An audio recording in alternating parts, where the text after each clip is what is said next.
Man tai. Vyti. O jeigu jam liūdna? Jeigu jam rimtai liūdna? Reikia dar vieno automobilio, ar ne? Nes jeigu jis rimtai, pavyzdžiui, mes paliekam į nakčią, jis liūdė. Ir šiaip, kokia komanda su vienu automobiliu? Nežinau. Ne komanda. Ne komanda. Tiesiog vienas automobilis. Reikia dar vieno? Broliuko. Broliuko? Darbelių nemažai, E90 kapas, kaip ir neblogai įsibėgėjo projektukas, didžioji dalis jau padaryta. Surinkome, važiuojam, mantelis apkatkę daro, laksto vienur kitur reikalai po miestą, reikalai autostradoje, realiai kilometrus jau šią dieną, kokius turbūt ir 500 važiuojame kilometrų. Ir nusprendėme, kad reikia parsivaryti mūsų E92 dizeliuką. Tai yra pernai metų projektas, kuomet mes pirmąjį E92 sudaužėme ir iš sudaužytosios mašinos gimė šitas projektėlis, kuris buvo tiesiog identiškas tai pačiai, kurią sugrūdome, tiesiog per naują subildinome projektėlį ir jį padarėme šiek tiek geresnį. Principas yra toksai, kad mums reikia jį pasiruošti, yra darbų nuo praeito sezono, kas yra nepadaryta. Turime plyšusi vieną galinį atraminį, tiesiog reikia aptarnavimą pasidaryti, reduktoriaus tepalai, dėžės tepalai, variklio tepalai, perbėgti visą šlangyną, pasižiūrėti, kas vyksta. Tai šitas mašinukas jau yra game changeris, viskas. Šiuo atveju visiškai kita estetika, kitas vaizdas. Turime body kitą. Body kitas yra, nežinau, aišku, čia skonio reikalas, mums buvo gražu, mes jo norėjome, užsidėjome ir mūsų akimis yra gražu. Kapotas irgi yra stiklaudinio, plaušinis, ventiliacija varikliukui, ištraukimas karščio padarytas, angos pats sveria visiškai nieko. Body kitą šitą bumperį priekinį pernai krikštą apturėjau, sakiau, palaikyk kalų, duok tėvas, duok dėdai pavairuot. Duok tėvui pavairuot. Ne kokie prisiminimai, bet nieko nepadarysi. Čia nedaug, čia dėjo, mano brangus, Jeigu šitas menkango lipdukas yra nebe priežasties. Čia buvo pagal dizainą, čia toks buvo. Daplyšo, suklijavom skočiaus, biški klijų, iš vidaus epoksitkės užpylėm, viskas ten gerai. Atlaikė sezoną. Bamperio nuėmimai padaryti greiti, porą zateškių, varžtai rankom prisukti, daug nepriveršti, nes ant raliuko neužvažiuojame su šito bamperiu, viskas jau kabina dugną. Bet grožis reikalauja aukų, nieko nepadarysi. Čia sprendimas toks gal nebuvo turbūt pats populiariausias, nes tikrai daug susilaukėme ir replikų, ir komentarų, ir ilgą nuotolį lėkime su dizeliu. Visi irgi mes pravažiuojam, sustojam, sako, 3 litrai, atidarom kapotą, o kur sako, dar 2 cilindrai. Tai pas mus yra senasis M47, kažkada tai buvęs su 120 kW, tiesiog paprastas elementarus varikliukas, niekas nebilinta, niekas neburta, nukelta galva, pakeista tarpinė, ten minimaliai išplauta, vožtuvai perinkti, viskas sudėta lėkiame ir jokių problemų šiam momentui neturime. Tai šitas pieno mūsų pakelis yra šiam momentui 209.2 AG ir 550 N, be dūmų. Tai tarp kitko irgi labai visi nustemba, kad kai sustojame park ferme, uždarame parke, visi sako, komentuoja tą patį, kad ne iš pirmo karto pasakė, tiesiog suprato, kad yra dizelis, nes dūmų realiai iš vis nėra pas jį. Tai čia gal toksai šiokie tokie inžineriniai mūsų pasiekimai, kad turėjo tokį powerį ir neturėjo dūmų, tai, o lenktynėse mums powerio per akis 550 N, 300 arklių, tai yra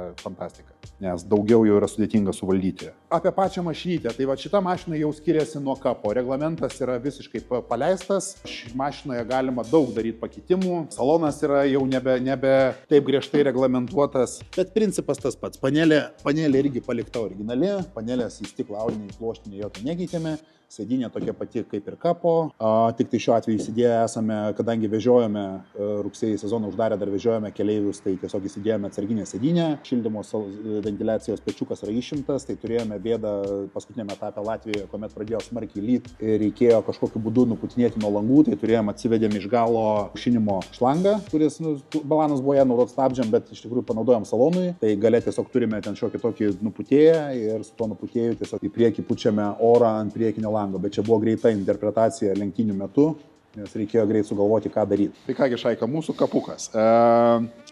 Dabar šiuo atveju yra 2 automobiliai pas mus. Visiškai skirtingi, nors ir ta pati E9 serija. E90. Tai yra kapinis automobilis, sprintinis automobilis. Tai yra trumpo nuotolio mašina, jinai važiuoja apie 15 ratų. Labai didelė konkurencija, realiai iš kiekvieno rato mes turime turėti maksimumą. Antrasis automobilis mūsų yra E92 ir čia yra šiek tiek gal unikalesnis variantas, kad tas automobilis yra dizelinis. Dažniausiai visi važiuoja lenktynėse su benzininiais automobiliais, mes priėmėme sprendimą važiuoti su dizeliniu automobiliu. Apie patį automobilį. Šitas automobilis važiuoja ilgą nuotolį. Jisai važiuoja 2 valandų lenktynės, jisai važiuoja 4 valandų lenktynės. Praeitam sezone mes važiavome 6 valandų lenktynės ir pernai metais dar planą turėjome lėkti 1000 km, bet planas taip jau nutiko, kad neįvyko, negalėjome važiuoti, neišvažiavome. Apie mūsų kapą. Variklio skyrius. Šiam momentui realiai viskas yra baigta, viską pasidarėme, susirinkome, pradėjome testuotis, pradėjome sukti kilometrus. Išlindo dar vienas gedimukas, šiuo atveju šiam momentui mes turime bėdelę su valvetroniku. Valvetroniko varikliukas mėto klaidas, kitą savaitėlę užsakytas atkeliauja naujas, pasikeisime, žiūrėsime, kas keičiasi. Toliau aparto variklio skyriuje problemų daugiau nebematome, viskas yra padaryta, galime lėkti. Salono darbai irgi eina į pabaigą, kaip ir viskas surinkta, išskyrus yra neįdėti šoniniai kryžiai laipioti, kad būtų patogiau, nes mašina vis dar testuojama, važinėjama, tai nematom tikslo juos dabar dėti, tiesiog, kad nebraižyt, bet visa kita yra padaryta. Turime taip, panelė yra pilnai surinkta, trūksta dar vienos plasmasėlės, kur bus masės išjungėjas, kad atjungtų kurą masę, jeigu tarkim avarijos atveju. Data logeris yra pagal reglamentą reikalaujamas, jisai įdėtas, pajungtas, mašina jau yra loginama. Kas liečia vairuotojo vietą, diržai dar neprisegti iki galo, sėdynė nauja jau įdėta, neturime dar pakojo. Pakojis ateinančiai savaitės gale turėtų būti jau pagamintas, tai įsidėsime pakojuką iš stiklo audinio. Toliau salone kaip ir darbų nėra, liko prasivalyti dulkės, kurios jau vėl susirinko.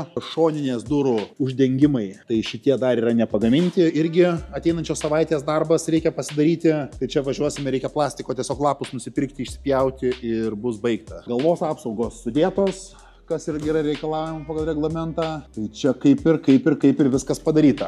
Senasis galinis bamperiukas buvo palaužytas, tai čia bičiuliai mūsų Krasta auto kelmės atstovybė, mūsų autolaužynas, kuris rūpinasi mūsų dalimis, parūpino tiesiog biškai kito atspalvio, bet viskas gerai, kadangi visam vilksis plevelė kažkoks liveris bus, tai jisai pasinaikins. Numeriai 69 abiejų, aišku, nesutapimas. Dvaras Racing 69 komanda, dabar skirtumas. Kapas yra reglamentuotas, pakitimai negalimi. Realiai duris yra originalios, langai turi darinėtis, mygtukai turi būti, iš vidaus rankinėlės turi būti atidarimo, visos 4 turi duris atsidaryti iš lauko iš vidaus, stiklai turi būti privalo darinėtis. Čia reglamentas negalioja. Polikarbonatinis stiklas safyrinis, tai čia irgi Diverix Performance. Diverixas parūpino šitą dalyką, irgi specialiai gaminame su ventiliacijomis, kad būtų per skūpą. Čia yra karboninis skūpas, orai traukia, per vairuotoją realiai susidaro skersvėjis, anoje pusėje turime hatchą liuką, kuris dar ant stiklo šonį atsidaro, skersvėjis susidaro per vairuotoją, per galinius langus ištraukia, vairuotojui niekad nėra karšta. Durys sveria toną šitos, nes jos yra metalinės ir jos yra pilnai surinktos. Šitos durys nesveria nieko. Tai va čia skirtumas. Šitas automobilis E90 įspūdingas, 40 plus litrų 100, mūsų dizeliukas apie 20. Jo, čia turbūt verta paminėti, kad benzas važiuoja blogiau negu dizelis šiaip trasoje, bet kuro sąnaudos dvigubai didesnės tos mašinos, kuri nevažiuoja.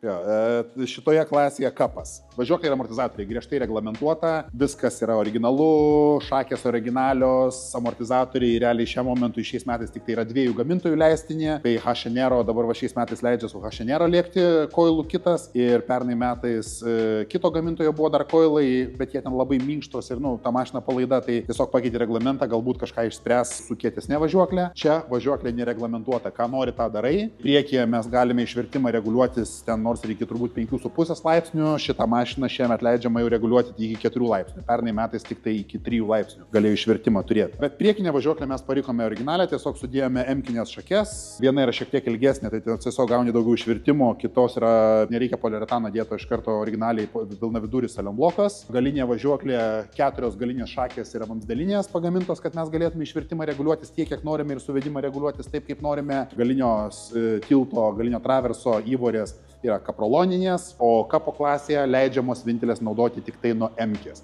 kas yra pilnavidurės. M-kutės E90 kėbulo, M-kutės saliamblokai. Galinė važiuoklė šitos mašinos vis likusi yra originali palikta. Čia stabdžiai reglamentuoti. Šiemet leidžiama važiuoti su 330 diametro diskais, pernai metais važiavo visi su 300 priekiniais diskais. Šitoje klasėje stabdžių reglamento nėra. bet mes lekiame su 348 diametro priekiniais diskais ir 330 galiniais. Tai šiuo atveju mums jų pilnai pakako, nei kaito, nei dėvėjosi, nei ten susiklaipydavo, nei kažkas įvykdavo.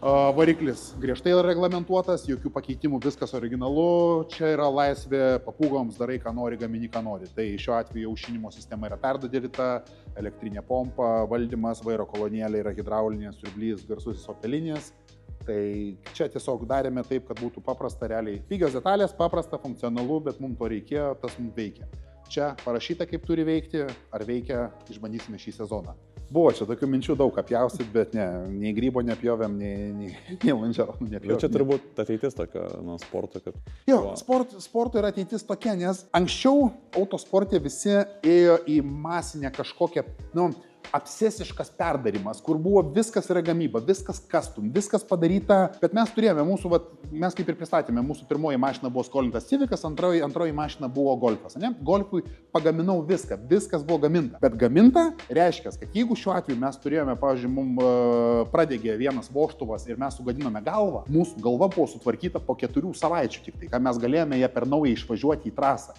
Jeigu šiuo atveju su šita mašina yra viskas originalu ir jeigu mums kažkas atsitinka, mes tiesiog zipę turime mikriukį, vežamės atsarginį variklį ar galvą, ar kas bebūtų tarpinę, bet viskas yra orgas, tu tiesiog atsukai, prisukai ir važiuoji. Ir kiek yra buvę atveju, mes bandėm pernai metais šitą variklį bildinti, mes bandėme gilzuoti. Sugilzavome, išvažiavome, mes pravažiavome kiek apie gal 4 gerus tūkstančius kovinių jau kilometrų parvažiavome, tiesiog viršuje nutrūko gilzė ir nusmuko žemyn. Jinai tiesiog buvo gal blogai sugilzuota, nebuvo netinkama įvarža, ne?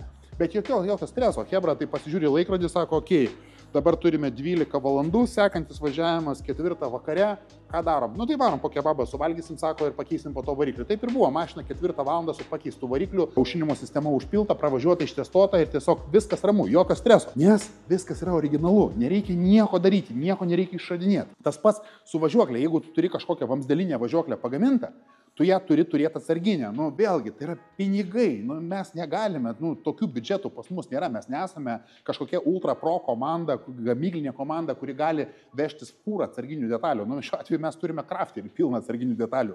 Bet detalės yra originalios. Mes jas galime užsisakyti ir tiesiog turėti. Plus dabar turime 2 mašinas E9X kėbulai, ne? Tai reiškia, priekinė važiuoklė ir šitos mes jos tiesiog galime dalintis detalėmis. Jeigu, tarkim, po krešo mums taigi reikėtų atsistatyti. Tai tas supaprastina ir aš taip sutinku, kad čia yra ateitis, nes tiesiog taip yra, nes tokių pinigų mes, nesugeneruojame, jų neturime ir tiesiog neturime tokių galimybių. O pagal tai, ką turime, iš to ir sukamės. Ir tai, manau, kad netgi šiek tiek per toli yra nueita su šito projektu, net ir su ta pačia galinė važiuoklė.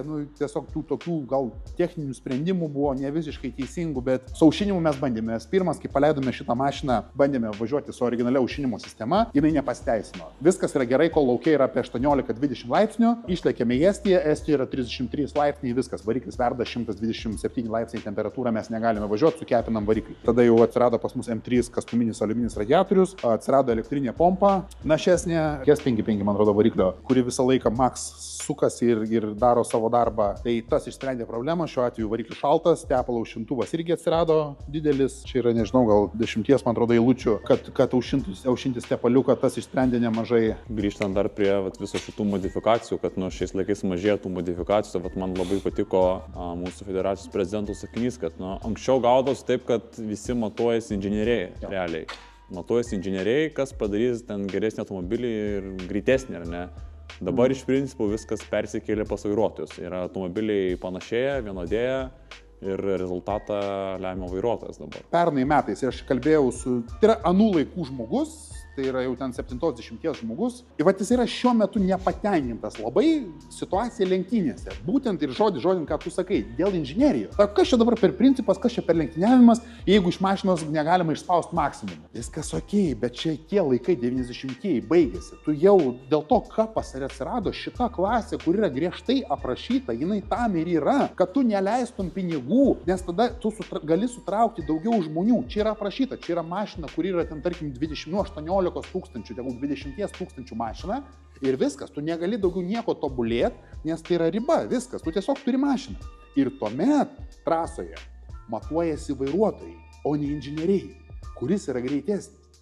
Čia, jeigu yra laisvė kūrybai, Tai tu vat ir atsiranda noras, aha, jeigu aš ten turėsiu šiek tiek daugiau išvertimo, pavyzdžiui, čia va, coil komplektas yra 1350, bet šitie koilai mums kainavo jau 2500, nes, gal brangesni, gal geresni bus geriau. Čia lėkime su ohlinsais. Aišku, vėlgi mes juos ten perinkinėjom dažnai, ten vežam, tikrinam, tas iškelia kainą lenktynių. Čia neiškelia, nes jie yra tokie, kokie yra, jie kainuoja 1350 ir juos keiti tada, kada sudaužai. Nepamiršti, kad jeigu bus jau reglamentas atsiras, kas važiuos už 5000 eurų koilus. Yra momentas ir tikrai žinau, kas yra važiuoja ir tikrai yra važiuoja su ir 4 ir 5000 eurų, tarkim, komplektų. Ir taip, tai yra pinigai. Ir tiesiog tos klasės, kapinės klasės yra gerai, nes tiesiog tai yra taupoma. Tada jau vėlgi iš tos pačios pusės jau gali būti geram vairuotojui sunku konkuruoti dėl mažo biudžeto. Tarp kitko, tai puikiausias parodymas. Šiuo atveju šitos ekonominės klasės mašinos veža įspūdingus laikus Nemuno žiede ir nors ir mašina yra be važiuoklės, nors ten tikrai inžinieriškai yra,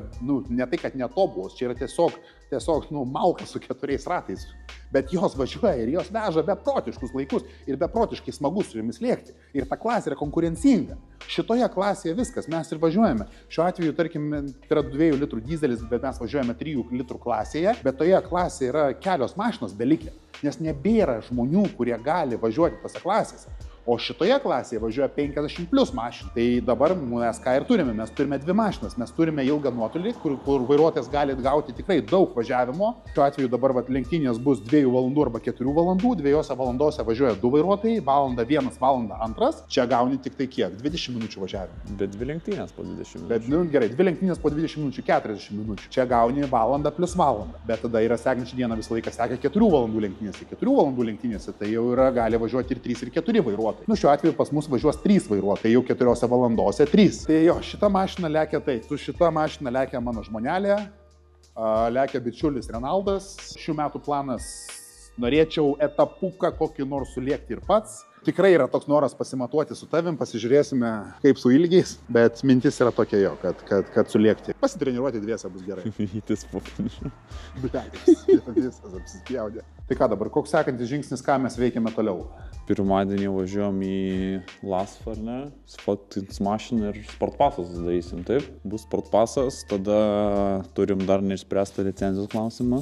Kiek žinau, penktadienį grįžta ponas Karolis iš savo Italijų ir atidarysim tą klausimą ir toliau pasibaigti automobilį, susiderinti liverį, kažkokį užklijuotą ant mašinos, kad būtų gražesnė mašina ir ryškesnė, ar ne, kad kažką galbūt net kaip ir į dizelio pusę pritaikyti, nes būtų turbūt labai gražu, jeigu būtų gan panašus dizainą. Ne spalvos, bet pats dizainas, ar ne, kad būtų vienodas, būtų visai gražu. Spalvos gal kažkiek koreguosis, bet kad pačias linijas viską išlaikyti panašiai, kad būtų taip, komandiškai atrodytų, ne? Ir toliau lauksim treniruočių, dar aišku, kokie 1000 km reikia prasukti gatvėse, mieste, kad viską pasitikrinti. Bent jau skaitau, kad 1000 būtume pravažiavę gatvėje, tokių jau aršesnių režimų, kaip dabar skaityk praeitą savaitę autostradą, pirmyn atgal, į Kelmės krastą detalių parsivežti pas bičiulius nulėkėme, tai tokių padarius, kad prisitrinti. Orai šyla, jeigu oras geras, temperatūra kyla, ką mes dedamės padangas, lekiame į Nemuno žiedą, nes manau prieš Estijos išvažiavimą tikrai reikėtų bent porą kartų turbūt, nes pirmas dalykas ir mašiną ištikrinti dar grinai koviniam režime, kad nebūtų paskui niuansų, pliausų kažkokių nuvažiavus Estiją, nes būtų gan liūdna, jeigu nuvažiavam Estiją ir ten kažkoks išaiškėja nesąmonė, kuri buvo pražiūrėta, ar ne, nes vis tiek Estija parnus ant kilometrų ir reikės dasigauti, tai noris turėti tenais efektingą dieną. Ir kol tvarkaisi licenciją, ką mes tada treniruojamės Lietuvoje ir balandžio 20 dieną. Pirmi oficialūs testai Estijoje Parnu Porsche ringe. Duosim gazo. Laivus darysim su tavim. Laivus darysim. Laiverist.